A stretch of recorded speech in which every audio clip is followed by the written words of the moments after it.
Primer de mayo es una celebración de amor en República Checa. La tradición es besar tu pareja bajo un árbol en flor.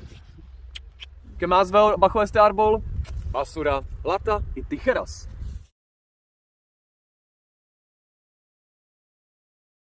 Limpiamos y ¿qué encontramos? Jeringas, 2 jeringas acá, entonces hemos llamado a la policía para que las recoge correctamente. Para demostrar nuestro amor a la naturaleza decidimos recoger colillas y tenemos ¿cuánto? 709 colillas. ¡Ah! Demasiado en naturaleza.